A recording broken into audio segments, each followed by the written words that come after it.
surgical reattachment where they take skin from another part of your body and attach it to the penis to make it. I don't know why anybody would want to do this, but it doesn't look the same. Yeah, it doesn't add any extra sensation or whatnot. But at the moment, they're doing phase 2 trials. They're taking foreskins donated from deceased men. That is, I don't want one of them. And then they're recolonising them with rat cells. What? Oh, I think I'm just going to stay Jewish, if that's all right. This makes Frankenstein like... Yeah, Frankenstein. What if you get one off like some terrible sex attacker? And I've seen that film. I've seen that film where it starts, you know. I'm sure there used to be lots of old filthy jokes where somebody has a skin graft from a foreskin and there's a consequence, like the arm goes up. I can't remember. I think it was a murderer or something. They get like a spare pair of hands or something, Anyway, sumo news now, Josh, in the Times. Japan Airlines say they have concerns that Scarlet Curtis wouldn't find very funny. Oh, indeed, yeah, no, there'll be no Curtis films about this one. No sniggery. Sumo wrestlers present a weighty problem for Japan Airlines because Japanese tend to be tend to be quite in small shape. They're not just small, but also, you know, with a low body mass index or whatever you want to call it. Healthy diet. Yes. You know, rice and whatnot. Exactly. 70 kilograms, whereas on average, sumo wrestlers about 120 kilograms. They saw that they had a whole plane booked, and they kind of freaked out, and they were like, "We need 2 planes because they're not going to be able to carry enough fuel, and it's a short."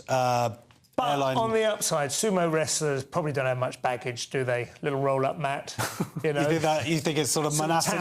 They're like pop stars in Japan, so they know they might have a lot of, and they've got bigger bags, bigger clothes. Japan Airlines, I've not flown Japan Airlines, but their seats are the same size as regular airlines, right? They don't have like tiny. Well, it depends if they build them there or if they build them. No, they might be smaller. They might be, yeah. Well, Leo, have you flown? You must struggle in economy anyway, do you? Yeah, in Southeast Asia it's a nightmare in economy. It's brutal. It's a couple of inches shorter. Is it on planes? I remember travelling around there by bus a lot, like in my hitchhiking days, you know, and it was ridiculous. Like long journey, like 5 hours up the length of Thailand with your knees under your chin. Condom sizes are different. Yes. But for me, it didn't matter. Snood sizes. So, the Express now, Leo. Human remains removed from prestigious New York address as scandal grows around previous occupants. So a top museum has removed human bodies from a display after a woke backlash against exhibitions. So this is the president of the American Museum of Natural History, which has a collection of about 12,000 human remains, which seems like a lot. That is a lot. That's a lot of foreskins. That's a lot, yeah. And it includes skeletons from indigenous and enslaved people, as well as bodies of New Yorkers collected as recently as the 1940s. So, I mean, if it's indigenous and enslaved people, it's not people who signed a consent form to be in a museum. So that's the issue. And also, reading between the lines, it sounds like some of these artefacts were in displays which discussed how these people were small, or their cranial capacity suggested a low...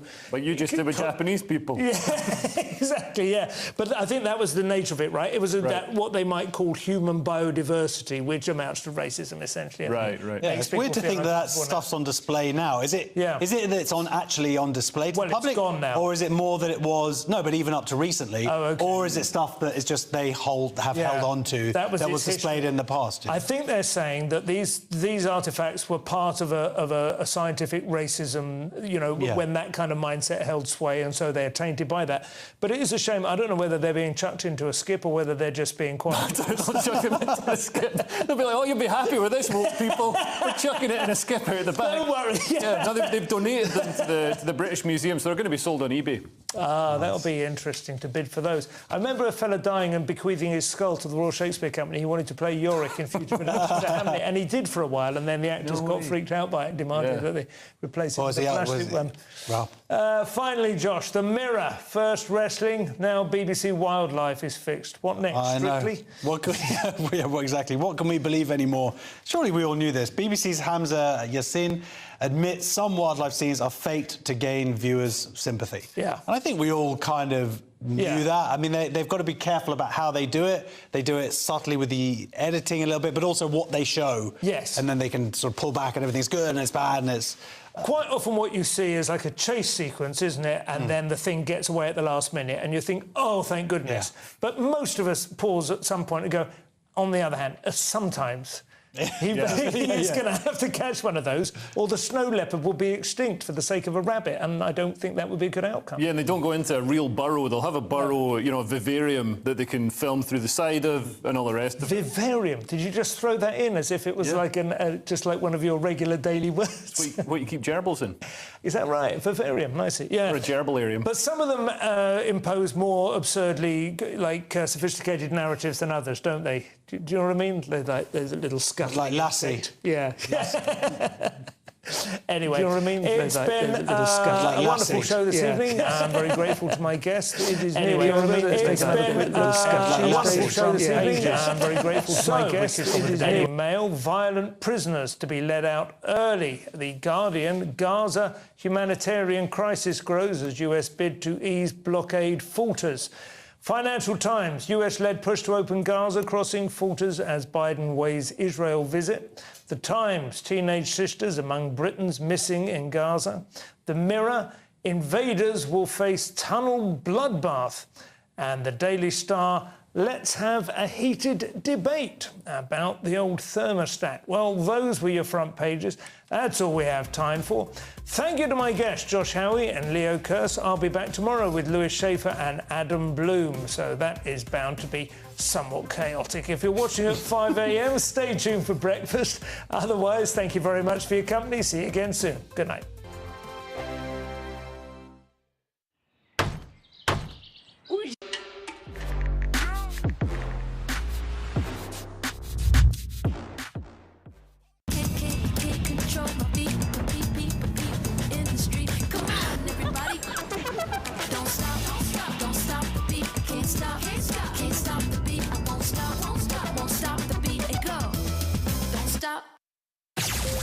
Hello, darlings. Aunt Helga. Futuristic scooters, old school website. Relax. Web upgrades, I own them. Better design, e-commerce, and smart AI. Now you're fit for the future. I scoot off now. Your digital partner, Ionos. As a principal engineer, I do a lot of work to help set the technical vision for Mentre aspettiamo l'inizio delle news, ascoltate e godetevi le pubblicità.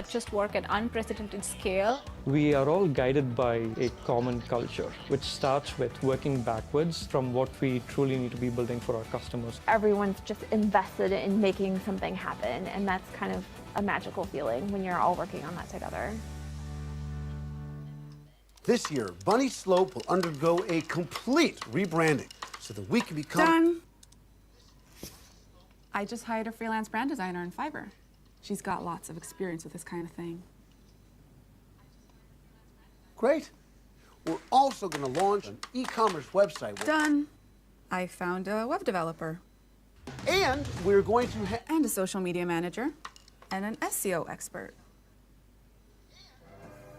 Well, I guess that's lunch.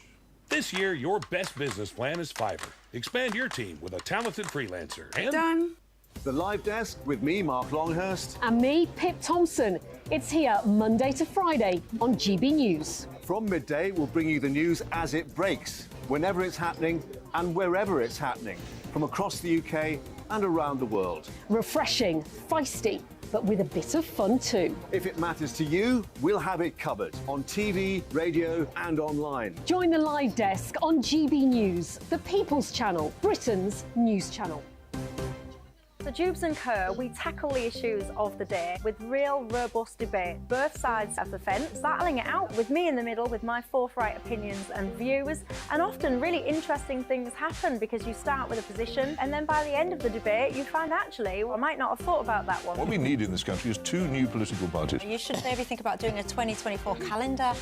I'm Michelle Dewberry and I'm keeping you company right through until 7 o'clock this evening. GB News, the People's Channel, Britain's watching. People in Britain, they love free speech, but they also love fair play. I don't care if I'm speaking somebody from a trade union, from the Labour Party, somebody... National Anthem. Saluto la regina. O al re. God save the Queen. Pronti per la vostra dose quotidiana di British English. 6 o'clock. Tuesday, the 17th of October.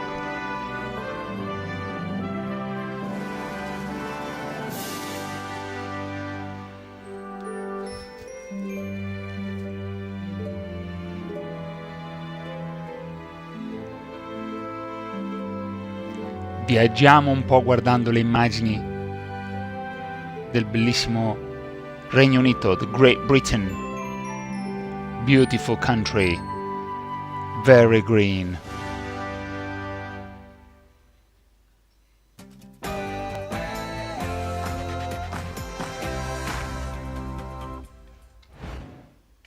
As the sun rises over the Holy Land, will aid be able to reach those in need? Live shots from the Israeli-Gazan border on Israel's southern front, where Israeli forces are gathered as fighting with Hamas continues. Very good morning to you. It's just gone 6 o'clock in the United Kingdom. It's Tuesday, the 17th of October, and you're watching Breakfast on GB News with Eamon and Isabel.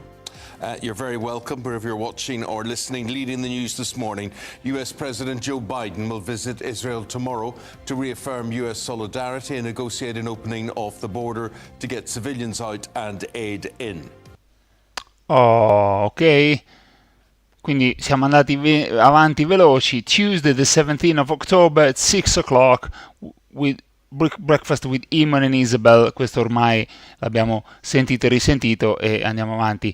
Joe Biden to visit Israel. Joe Biden, the American president, ha detto che è solidale. The open borders. Vi ricordate i borders, i confini, open borders. Proviamo a sentire se riusciamo a capire quando dice open borders, per dire che aprirà i confini per fare entrare gli immigrati e dare insomma aiuto alle persone spopolate. Or listening, leading the news this morning, US President Joe Biden will visit Israel tomorrow to reaffirm US solidarity and negotiate an opening of the border to get... Opening of the border, solidarity, avete sentito questa parola solidarity?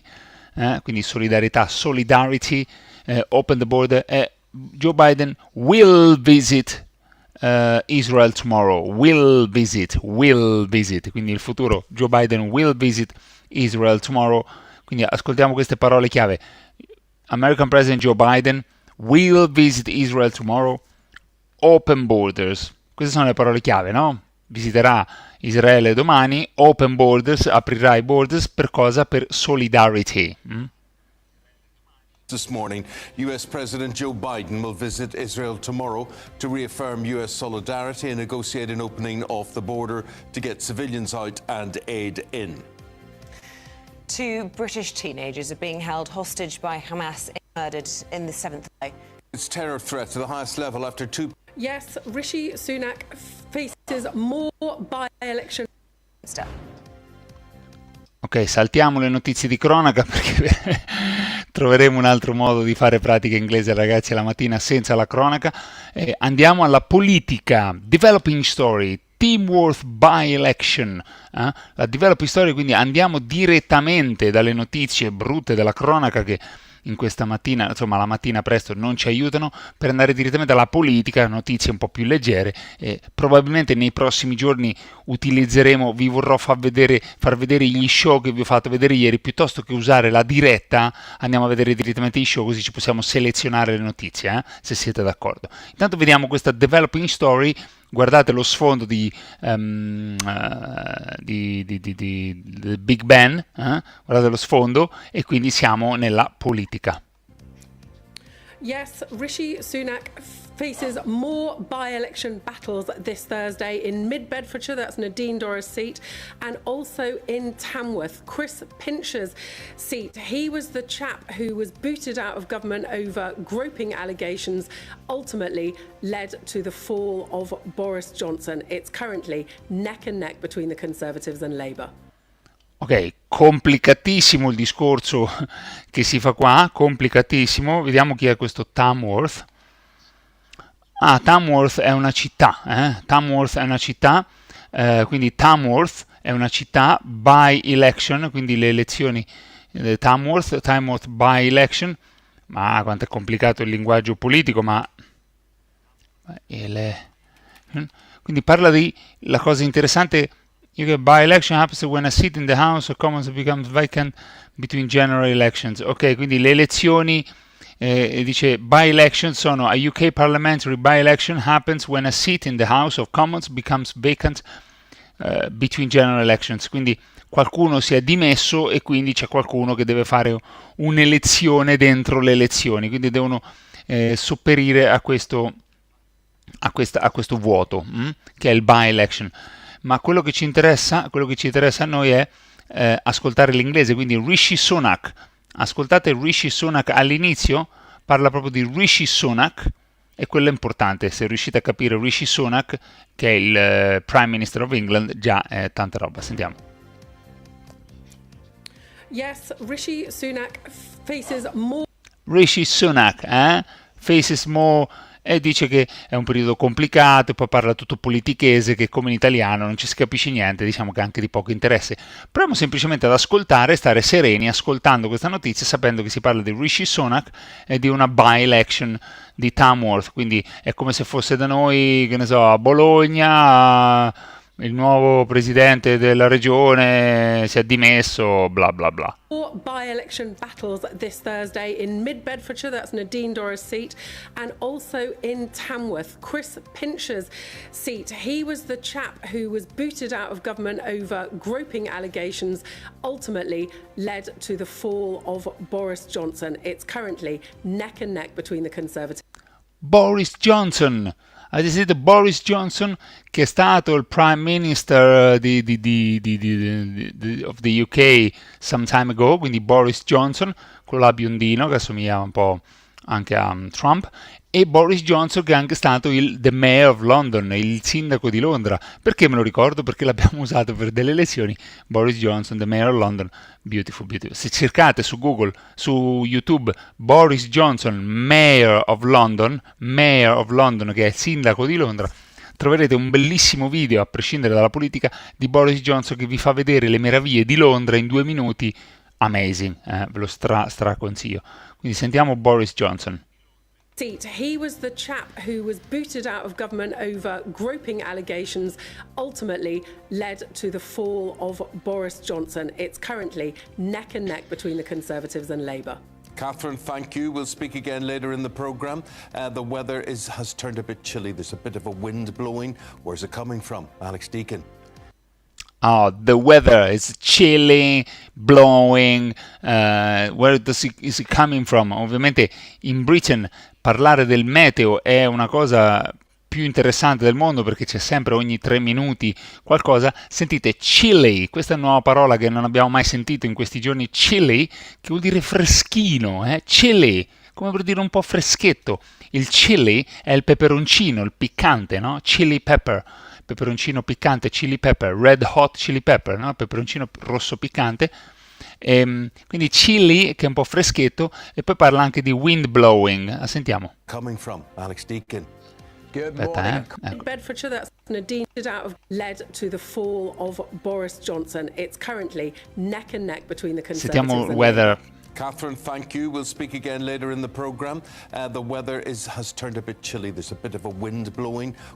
Quindi chilly, a little bit of wind blowing, quindi dice il tempo è diventato un po' chilly, un po' wind blowing, quindi freddo, freddino e con il vento che soffia, wind blowing, e dice where is it coming from? Where do you come from? Che vuol dire da dove viene, where is it coming from? Da dove viene questo vento? E questo chilly ce lo dice il weather forecast. Where's it coming from? Alex Deakin. Good morning. A cold start in places, but for most a fine day today. However, very wet weather is on the way later this week from Storm Babette. I'll have a full forecast later on. Wow, fantastico. Guardate la mimica o ascoltate la mimica, ascoltiamo. It's turned a bit chilly. There's a bit of a wind blowing. Where's it coming from? Alex Deakin. Good morning. A cold start in places, but for most a fine day today. Quindi dice for most a fine day today. Fine, se avete presente hello, I'm fine, thanks, che non si dice, ve lo ricordo, ricordatevelo, ma for most it's a fine day. A fine day è un giorno buono, a fine day, che potrebbe essere un giorno buono, come per dire fine, come per dire un giorno che ce lo possiamo accontentare, oppure a fine day, a seconda di come viene detto, di come viene usato, potrebbe essere proprio un giorno eccezionale. However, attenzione al cambio di tono, however, che vuol dire comunque, ma, anziché dire but, dice however, quindi sentiamo che per la maggior parte è fine day. However, the weather has turned a bit chilly. There's a bit of a wind blowing. Where's it coming from? Alex Deacon. Good morning. A cold start in places, but for most, a fine day today. However, however, quindi attenzione, potrebbe essere un fine day today, however, quindi attenzione. Wet weather is on the way late. Wet weather, quindi il tempo wet, piovoso, weather, it's on the way. This week from Storm Babette. I'll have a full forecast later on. And as always, you can join in any of our discussions. Email us gbviews@gbnews.com or you can tweet us @gbnews. Ok, e come promesso andiamo a vedere allora direttamente i programmi. Andiamo a vedere un minuto di un programma. Il programma è questo qua. Se guardate shows, andiamo a vedere shows, prendiamo headliners, che sono quelli delle notizie del mattino o della sera, dipende quando lo guardiamo, headliners, quelli dei titoli, e vediamo l'ultima registrazione che è the Sunday 15 of October, Tuesday 17 of October, 18 of October, 19 of October. Noi che siamo adesso? Ah no, questi sono i schedule, infatti dico, ma è passato. Ok, l'ultimo è 13, 13, 14, 15, quindi l'ultima è del 15 of October. Andiamo a vedere. Devo togliere gli ad block. Quindi l'ultimo è del 15 of October. Ok. Vediamo se riusciamo a vederlo. Like some of the other paper review shows out there. So join us 11 p.m. every night on GB News, the People's Channel, Britain's news channel. Ok. Ecco qua. Quindi possiamo vedere anche. Ok. Good evening, you're with GB News and with others. Qui ovviamente parla delle notizie, a noi delle notizie non interessa, andiamo direttamente allo show. Ecco qua. Iniziamo a vedere lo show, così chi di voi vuole fare un po' di passive listening con lo show di Headliners, sappiate che stiamo guardando Headliners Sunday the 15th of October, quindi di domenica, la puntata di domenica 15th of October. Lo fanno di solito alle 11 p.m., eccolo qua, le 23.04, 11.04, oppure 4 minutes past 11, e lo mettono sempre in replica la mattina dopo alle 5, sempre di loro, quindi alle 6 nostre. Quindi se volete potete andarvela a guardare andando nel sito GB News, Shows, Headliners, Sunday the 15th of October, ne vediamo un pezzetto e vediamo l'inizio. Qui ci sono i primi 4 minuti, c'è una sorta di TG come quello che vediamo sempre noi, invece a 4 minuti e 09 inizia proprio precisamente il programma. Sentiamo quello che dicono.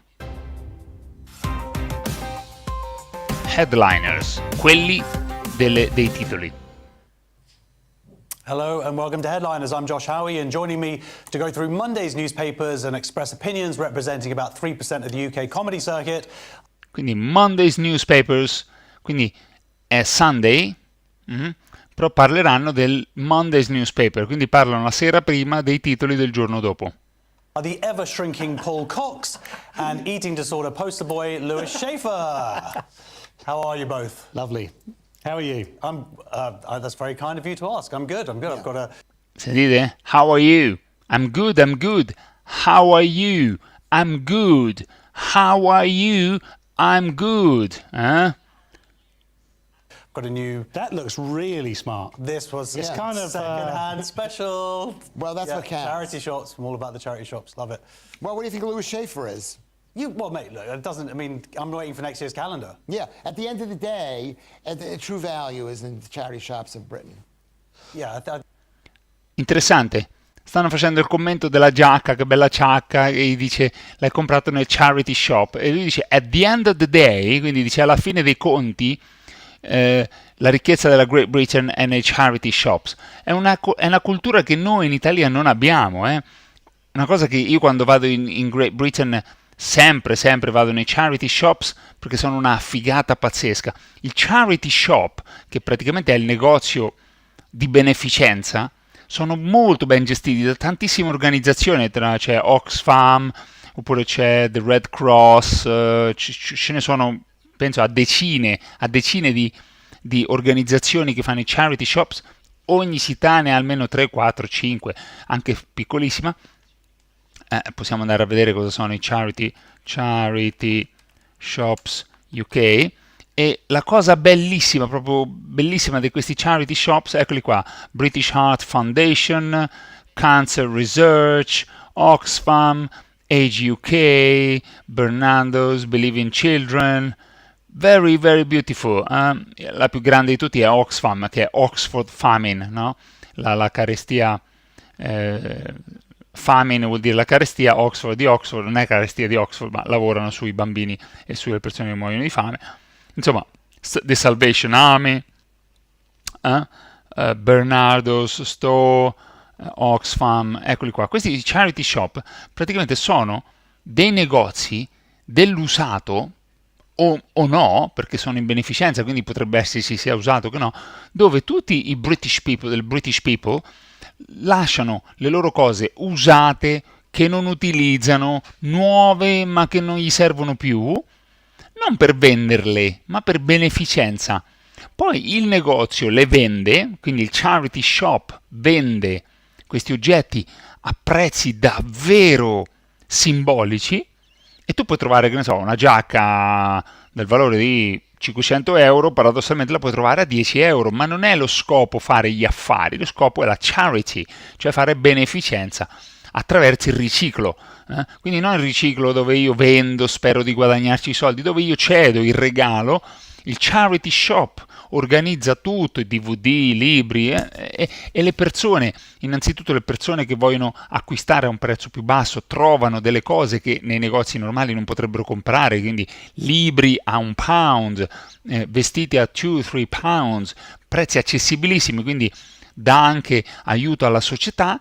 E invece chi di noi non ha mai avuto qualcosa che dice non mi serve, ma che ci faccio? Lo regalo ma non so a chi regalarlo, lo vendo ma che vendo? Invece charity shop, vai lì, lo regali, fai un'opera di bene, ti liberi del tuo peso, e altre persone sicuramente ne avranno bisogno, potranno acquistare a un prezzo molto basso e fare comunque beneficenza. Facciamo tutti beneficenza.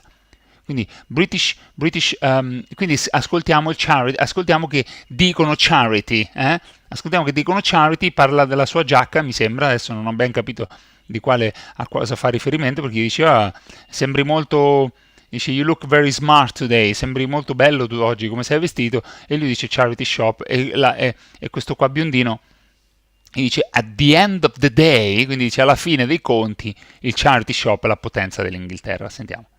How are you both? Lovely. How are you? That's very kind of you to ask. I'm good. Yeah. I've got a new. That looks really smart. This was kind of second-hand special. Well, that's what counts. Charity. Vedi, second hand special, quindi uno speciale, un usato speciale, second hand special, e non si vergognano di aver comprato le cose al charity shop in Inghilterra. Quello. Schaefer is.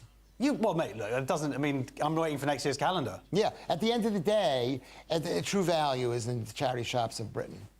Yeah, would you say it's one of the greatest things about the UK?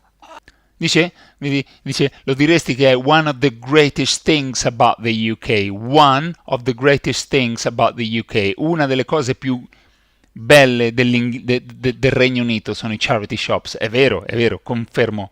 I would say it is, because the clothes are. It doesn't. I mean, I'm waiting for next year's calendar. Yeah, at the end of the day, the true value is in the charity shops of Britain. Charity shops. Would you say it's one of the greatest things about the UK? I would say it is, because the clothes are they're British clothes. Did you have thrift? Is it just thrift shops? This is one of the main stories. Thrift shop. Yeah. But I don't think there aren't as many as there are in this country, because this country made a provision to have unoccupied space given discount rates in city centers. Do you think just possibly we're trying to avoid dealing with the front pages? Yeah. Ah, dice perché this country, questa country, dice che praticamente è interessantissima questa cosa perché non la sapevo nemmeno io, perché ci sono tanti charity shops, perché this country gave a provision, ha dato un aiuto for the unoccupied spaces, per gli spazi non occupati, ad un affitto molto vantaggioso. Quindi, che ne so, c'è un locale un locale al centro inutilizzato, il governo lo cede all'organizzazione ad un prezzo molto basso, in modo che queste organizzazioni umanitarie, charity, possano fare questo lavoro di charity shops, possano vendere a basso prezzo perché non hanno alti costi di gestione, tutti i disoccupati hanno qualcosa da fare, oppure chi vuole aiutare ha qualcosa da fare andando nei charity shops, l'economia si muove in un modo pulito e sostenibile e non si sprecano spazi vuoti. Questo è veramente interessante, infatti dice provision and unoccupied spaces. Provision vuol dire un aiuto, unoccupied spaces, gli spazi non utilizzati. Sentiamo. Would you say it's one of the greatest things about the UK? I would say it is, because the clothes they're British clothes. Did you have thrift? Is it just thrift shops? This is one of the main stories. Thrift shop. Yeah. But I don't think there aren't as many as there are in this country, because this country made a provision to have unoccupied space given discount rates in city centers. Do you think just possibly we're trying to avoid dealing with the front pages? Yeah. Right. Let's have a look at those front pages then. Dice, non è possibile che possiamo evitare le front pages, le pagine di copertina dei giornali, così continuiamo a parlare di charity shops.